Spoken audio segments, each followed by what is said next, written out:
நாளைக்கு நடக்க போகிற IPL match Sunrisers Hyderabad versus Lucknow Super Giants. இந்த கேமில் எந்த டீம் ஜெயிக்கும் யூஸ் பண்ணி ப்ரெடிக்ட் பண்ணி பார்க்கலாம். நான் இதில் வந்து ChatGPT, ஜெமினி, டீப்சீக், மெட்டா இந்த 4 ஏஐ கிட்ட எந்த டீம் ஜெயிக்குங்கிறத கேட்டு பார்ப்போம். ஃபர்ஸ்ட் ஆஃப் ஆல் எல்லா சாட்போர்ட் கிட்டையும் நாளைக்கு என்ன மேட்ச் நடக்குங்கிறது தெரியுதான்னு பார்ப்போம். ஸோ நான் ChatGPT do you know what is the IPL match டுமாரோன்னு கேட்டேன். ஸோ ChatGPT வந்து நாளைக்கு நடக்க போகிற match Sunrisers Hyderabad versus Lucknow Super Giants கரெக்டாக சொல்லிடுச்சு. ஸோ ஜெமினி ஏஐயும் கரெக்டாக ஆன்சர் சொல்லியிருக்கு, மெட்டா ஏஐயும் கரெக்டாக நமக்கு ஆன்சர் சொல்லியிருக்கு. இந்த டீப்சீக் பார்த்தீங்கன்னா 2024 டேட்டா வந்து கொடுத்துருக்கு. ஏன்னா இதோட இன்ஃபர்மேஷன் இன்னும் 25 அப்டேட் ஆகலை. ஸோ இதனால நம்ம டீப்சீக்கை வந்து எலிமினேட் பண்ணிடலாம்.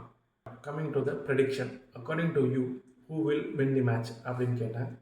ஸோ நம்ம ChatGPT என்ன சொல்லியிருக்குன்னா வந்து லக்னோ சூப்பர் ஜெயின் வந்து வின் பண்ணோன்னா have the slight edge over the Sunrisers Hyderabad, stronger chance of winning இருக்குன்னு வந்து சொல்லியிருக்கு. நம்ம ஜெமினி ஏஐ பார்த்தீங்கன்னா ஜெமினி ஏஐக்கிட்டையும் நான் சேம் கொஸ்டின் தான் கேட்டேன். ஜெமினி ஏஐ வந்து என்ன சொல்லியிருக்குன்னா சன்ரைசர்ஸ் ஹைதராபாத் வந்து ஜெயிக்கிற சான்ஸ் அதிகமாக இருக்குன்னு வந்து சொல்லியிருக்கு. இதே கொஸ்டின் நான் மெட்டா ஏஐக்கிட்டே கேட்டேன். மெட்டா ஏஐ வந்து சன்ரைசர்ஸ் ஹைதராபாத்துக்கு தான் நாளைக்கு நடக்க போகிற மேட்ச்சில் ஜெயிக்கிறதுக்கான வாய்ப்பு பிரகாசமாக இருக்குன்னு வந்து மெட்டா ஏஐ சொல்லியிருக்கு.